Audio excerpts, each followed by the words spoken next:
Demi melunasi hutang keluarga, Aisyah rela meninggalkan desanya untuk bekerja di Uni Emirat Arab. Tak disangka, dua pria kakak beradik dari keluarga majikannya jatuh cinta padanya. Namun, siapa yang akan ia pilih, atau justru ia memilih meninggalkan semuanya demi keluarga? Mari kita menyelam lebih jauh ke dalam cerita yang berjudul Dilema Cinta di Padang Pasir. Aisyah duduk di teras rumahnya yang sederhana di sebuah desa kecil di Jawa Timur. Rumah itu berdinding bambu dengan atap genteng yang sebagian sudah retak. Angin sore berhembus pelan, membawa aroma sawah basah yang baru saja disiram hujan. Ia memandang ayahnya yang terbatuk-batuk di dalam rumah. Suaranya terdengar lirih namun menggema di hati Aisyah. "Ayah harus istirahat," seru Aisyah lembut, masuk ke dalam untuk membantu ayahnya. Namun ayahnya, Pak Hashim, menggeleng pelan. "Tidak, Nak. Ayah baik-baik saja," katanya dengan senyum lemah. Di atas meja kayu kecil di hadapannya, ada tumpukan kertas tagihan yang belum tersentuh. Matanya memandang kosong ke arah angka-angka yang seperti menghimpitnya. Aisyah tahu, keluarga mereka sudah lama tenggelam dalam lilitan hutang.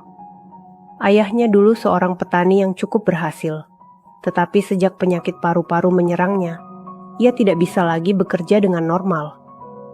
Sawah mereka pun terpaksa digadaikan kepada rentenir demi membayar pengobatan dan kebutuhan sehari-hari. "Berapa lagi yang harus kita lunasi ya?" tanya Aisyah pelan. Pak Hashim terdiam sejenak, lalu menjawab lirih. 15 juta, Nak. Kalau tidak dibayar bulan depan, mereka akan menyita sawah itu selamanya. 15 juta adalah jumlah yang tidak kecil bagi keluarga mereka. Aisyah merasa dadanya sesak. Ia sudah mencoba berbagai cara untuk membantu, menjahit pakaian tetangga, menjadi buruh cuci, hingga menjual kerajinan tangan di pasar. Tetapi hasilnya tidak pernah cukup untuk melunasi hutang. Kalau saja ibu masih ada, gumam Aisyah dalam hati. Ibunya meninggal ketika ia masih kecil, meninggalkan Aisyah untuk menjadi tumpuan keluarga. Malam itu, setelah ayahnya tidur, Aisyah merenung di kamarnya yang kecil. Dinding bambunya dipenuhi lubang-lubang kecil, dan hanya ada lampu minyak yang menerangi ruangan. Ia memandangi foto keluarganya. Matanya tertuju pada senyum bahagia ibunya yang sudah tiada. Harus ada jalan keluar, pikir Aisyah. Ia tahu, sebagai anak sulung, ia harus mengambil tanggung jawab yang lebih besar. Keesokan harinya, di pasar desa, Aisyah mendengar pembicaraan para ibu-ibu tentang seorang tetangganya yang baru saja pulang dari bekerja di luar negeri. Dia kerja di Timur Tengah, pulang-pulang bawa uang banyak. Salah satu dari mereka berujar. Aisyah mendekati mereka dengan hati-hati. "Maaf Bu, apa benar kerja di sana bisa dapat uang banyak?" tanyanya. Salah satu ibu menoleh padanya. "Iya Aisyah, tapi harus berani meninggalkan rumah lama. Aku dengar mereka mencari pembantu rumah tangga di sana. Kalau kamu tertarik, coba saja daftar ke agen di kota." Perkataan itu terngiang di kepala Aisyah sepanjang perjalanan pulang. Ia tahu bahwa meninggalkan desa, apalagi ayah dan adik-adiknya, adalah keputusan yang berat. Tetapi ia juga sadar bahwa ini mungkin satu-satunya cara untuk melunasi hutang dan memberikan kehidupan yang lebih baik bagi keluarganya. Malam itu, Aisyah memberanikan diri berbicara pada ayahnya. "Yah, aku ingin bekerja di luar negeri," katanya langsung tanpa basa-basi. Pak Hashim tertegun, lalu memandang anak sulungnya dengan tatapan penuh kekhawatiran. "Aisyah, itu terlalu jauh. Ayah tidak bisa membayangkan kamu sendirian di negeri orang. Tapi ya, ini demi keluarga kita. Demi melunasi hutang dan membantu biaya sekolah adik-adik. Aku tidak bisa hanya diam dan menunggu," jawab Aisyah. Matanya mulai berkaca-kaca. Pak Hashim menghela napas panjang. Ia tahu Aisyah benar, tetapi sebagai seorang ayah, hatinya hancur membayangkan putrinya harus pergi sejauh itu demi membayar kegagalannya sebagai kepala keluarga. Setelah bermalam-malam berdoa dan merenung, akhirnya Pak Hashim setuju. Dengan berat hati, ia mengantar Aisyah ke agen tenaga kerja di kota. Prosesnya cepat, dan dalam waktu 2 minggu, Aisyah sudah mendapatkan penempatan kerja di Uni Emirat Arab. Pada malam terakhir, sebelum keberangkatan, Aisyah duduk bersama keluarganya di bawah cahaya lampu minyak. "Jaga diri kalian baik-baik, ya. Aku akan rajin kirim kabar dan uang," katanya sambil memeluk adik-adiknya yang masih kecil. "Aisyah, ingat," kata Pak Hashim dengan suara parau. "Dimanapun kamu berada, jangan pernah lupa untuk berdoa. Allah akan selalu melindungimu." Aisyah mengangguk sambil menahan tangis. "Iya, ya, aku janji akan pulang setelah semuanya selesai." Keesokan harinya, dengan koper kecil dan doa dari keluarganya, Aisyah memulai perjalanan panjangnya ke negeri orang. Langit Abu Dhabi memancarkan warna oranye kemerahan ketika Aisyah tiba di bandara. Kehangatan kota itu terasa seperti pelukan mentari yang menyengat, berbeda jauh dengan kesejukan pagi di desanya. Aisyah merasa asing, tetapi ia mencoba menenangkan hatinya. Semua ini dilakukan demi keluarga, pikirnya. Setelah melewati pemeriksaan imigrasi dan mengambil kopernya yang kecil, ia berjalan mengikuti instruksi dari agen tenaga kerja. Ia diminta menunggu di sebuah area dengan kursi-kursi panjang. Para pekerja dari berbagai negara juga tampak duduk di sana. Sebagian dari Filipina, sebagian dari Bangladesh, dan beberapa dari Indonesia seperti dirinya. "Ini pertama kali kamu kesini?" tanya seorang wanita seusianya yang duduk di sebelah. Wanita itu mengenakan jilbab berwarna krem dan terlihat ramah. Aisyah mengangguk. "Iya Mbak, saya baru mau mulai kerja di sini." Wanita itu tersenyum. "Nama saya Salma, saya juga dari Indonesia. Sudah 2 tahun kerja di sini. Jangan khawatir, kalau kamu tekun dan sabar, insya Allah semua akan baik-baik saja." Perkataan Salma sedikit menenangkan hati Aisyah. Mereka mengobrol sebentar, hingga seseorang dari pihak keluarga majikan Aisyah datang menjemput. "Selamat datang Aisyah," kata seorang pria dari agen dengan bahasa Indonesia yang patah-patah. "Kamu akan bekerja di keluarga Al-Mansur. Mereka keluarga terpandang di sini. Jangan khawatir, mereka baik." Aisyah hanya tersenyum sopan, lalu mengikuti pria itu menuju mobil. Perjalanan menuju rumah majikan terasa menegangkan baginya. Kota yang ia lewati penuh dengan gedung-gedung tinggi dan lampu-lampu yang berkilauan. Di matanya, Abu Dhabi adalah dunia lain, megah, tetapi juga dingin dan tidak bersahabat. Ketika mobil akhirnya berhenti di depan sebuah rumah besar, Aisyah tertegun. Bangunan itu lebih mirip istana dengan dinding putih yang megah, pilar-pilar besar, dan halaman luas yang dihiasi taman dan air mancur. "Ini rumahnya," kata pria itu sambil membuka pintu mobil. Aisyah keluar perlahan, merasa takjub sekaligus gugup. Ia belum pernah membayangkan akan bekerja di tempat semewah ini. Seorang wanita berjilbab rapi menghampirinya. Wajahnya ramah, tetapi sorot matanya menunjukkan wibawa. "Selamat datang Aisyah. Saya Maryam, kepala pelayan di sini," katanya. Suaranya lembut tetapi tegas. Aisyah mengangguk sopan. "Terima kasih Bu Maryam." Maryam mengajak Aisyah masuk ke dalam rumah. Interiornya bahkan lebih megah daripada bagian luar. Lampu gantung kristal besar menggantung di tengah-tengah ruang tamu. Dinding-dinding dihiasi dengan ukiran khas Timur Tengah, dan lantainya terbuat dari marmer yang mengilap. "Kamu akan bekerja di bawah pengawasanku," kata Maryam sambil berjalan. "Tugasmu adalah membantu di dapur, menjaga kebersihan ruang keluarga, dan sesekali membantu melayani tamu. Jangan khawatir, saya akan membimbingmu." Aisyah mendengarkan dengan penuh perhatian. Hatinya sedikit lega, karena Maryam tampak seperti orang yang bisa diandalkan. Setelah menjelaskan tugas-tugasnya, Maryam menunjukkan kamar kecil di lantai bawah yang akan menjadi tempat tinggal Aisyah selama bekerja di rumah itu.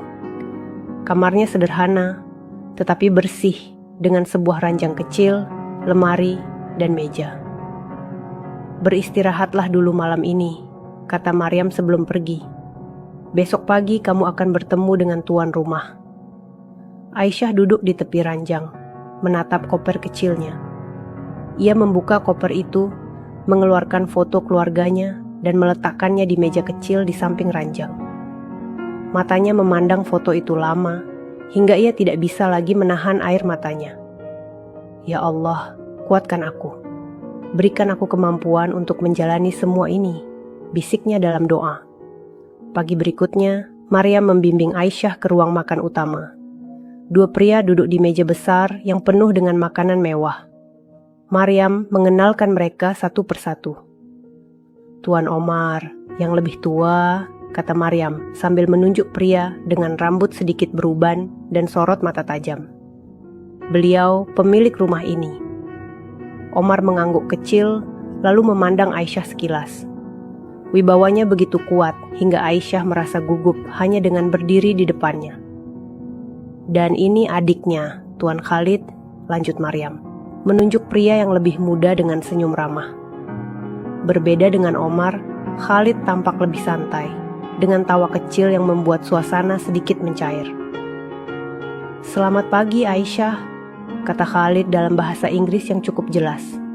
Semoga kamu betah bekerja di sini. Aisyah hanya membungkuk sopan sambil menjawab dengan suara pelan. Terima kasih Tuan. Sepanjang hari itu, Aisyah belajar berbagai tugas yang harus ia lakukan. Maryam dengan sabar mengajarkannya cara menyajikan teh dengan benar, merapikan ruang tamu sesuai standar keluarga Al-Mansur, hingga memahami kebiasaan masing-masing anggota keluarga. Kehidupan baru ini terasa berat bagi Aisyah, tetapi ia bertekad untuk bertahan. Baginya, keluarga di rumah adalah alasan utama untuk terus maju. Namun, ia tidak pernah menduga bahwa dua pria yang ia temui pagi itu, Omar dan Khalid, akan membawa perubahan besar dalam hidupnya. Hari-hari pertama Aisyah di rumah keluarga Al-Mansur dihabiskan dengan mempelajari kebiasaan dan rutinitas penghuni rumah. Pagi-pagi sekali, ia membantu Maryam menyiapkan sarapan dan membersihkan ruang keluarga. Malamnya, ia memastikan semua ruangan rapi sebelum tidur. Walau melelahkan, Aisyah menjalani pekerjaannya dengan tekun. Di antara penghuni rumah, Khalid adalah yang paling sering berinteraksi dengannya. Berbeda dengan Omar yang lebih formal dan jarang berbicara, Khalid tampak hangat dan ramah. Ia sering menyapa Aisyah dengan senyum yang tulus setiap kali mereka berpapasan di lorong atau taman rumah. Suatu sore, setelah menyelesaikan tugas di dapur, Aisyah tengah menyiram tanaman di taman belakang. Ia menikmati momen itu, taman yang dipenuhi bunga-bunga mawar, dan Melati mengingatkannya pada kebun kecil di desanya. "Kamu suka bunga?" Suara Khalid tiba-tiba terdengar dari belakang. Aisyah terkejut, segera menoleh dan sedikit membungkuk. "Iya Tuan, di kampung saya sering membantu ayah merawat kebun kecil kami." Khalid tersenyum. "Kamu tidak perlu memanggil saya Tuan. Panggil saja Khalid. Saya tidak terlalu suka formalitas." Aisyah terdiam sejenak, bingung bagaimana harus merespon. "Baik Tuan." Maksud saya, Khalid." Mereka berbicara sebentar tentang bunga-bunga di taman. Khalid tampak terkesan dengan pengetahuan Aisyah tentang cara merawat tanaman. Ia bercerita bahwa taman itu sebenarnya dirancang oleh ibunya yang sudah meninggal beberapa tahun lalu, dan ia ingin menjaga keindahannya sebagai penghormatan untuk sang ibu. "Kalau begitu, saya akan berusaha merawatnya dengan sebaik mungkin," kata Aisyah sambil tersenyum tipis. "Terima kasih Aisyah. Kamu gadis yang baik," jawab Khalid, membuat pipi Aisyah sedikit memerah. Sejak hari itu, Khalid sering mengajak Aisyah berbicara, terutama ketika ia melihat Aisyah bekerja di taman. Ia tidak hanya bertanya tentang tanaman, tetapi juga tentang kehidupan Aisyah di desa, keluarganya, dan alasan mengapa ia memutuskan bekerja jauh dari rumah. Aisyah merasa segan untuk bercerita, tetapi perlahan ia mulai membuka diri. Ia bercerita tentang ayahnya yang sakit, adik-adiknya yang masih kecil, dan hutang yang harus dilunasi. Khalid mendengarkan dengan penuh perhatian, wajahnya tampak serius. "Berarti kamu datang ke sini demi keluarga," kata Khalid suatu hari. "Itu mulia sekali. Tidak semua orang mau berkorban seperti itu." Aisyah hanya tersenyum kecil. "Saya tidak punya pilihan lain, Khalid. Keluarga adalah segalanya bagi saya." Khalid mengangguk. "Saya mengerti. Keluarga juga penting bagi saya. Walaupun hubungan saya dengan kakak saya Omar tidak selalu mulus." Aisyah tidak ingin terlalu banyak bertanya, tetapi ia bisa merasakan ada jarak antara Khalid dan Omar. Omar jarang sekali berada di rumah. Ia lebih banyak menghabiskan waktu di luar untuk urusan bisnis. Sementara Khalid lebih sering tinggal di rumah. Sementara itu, Omar memperhatikan perubahan kecil dalam interaksi Khalid dengan Aisyah. Meskipun ia jarang berbicara langsung dengan Aisyah, ia melihat bagaimana adiknya tampak lebih sering berada di taman atau ruang makan setiap kali Aisyah ada di sana. Pada suatu malam, saat makan malam hanya dihadiri oleh Omar dan Khalid, Omar akhirnya membuka pembicaraan. "Kamu tampaknya semakin sering berada di rumah akhir-akhir ini," kata Omar sambil menyendok supnya. Khalid tersenyum tipis. "Apakah itu buruk?" "Tidak, hanya tidak biasa. Biasanya kamu lebih suka pergi keluar dengan teman-temanmu," jawab Omar dengan nada datar, tetapi sorot matanya tajam. Khalid mengangkat bahu. "Mungkin aku hanya merasa nyaman di rumah akhir-akhir ini." Omar tidak berkata apa-apa lagi, tetapi ia memperhatikan dengan seksama setiap gerakan adiknya. Ia tahu Khalid dengan baik, dan ia bisa merasakan ada sesuatu yang berubah dalam dirinya. Bagi Aisyah, perhatian dari Khalid adalah sesuatu yang membingungkan. Ia tidak pernah membayangkan akan mendapat perhatian seperti itu dari seorang pria.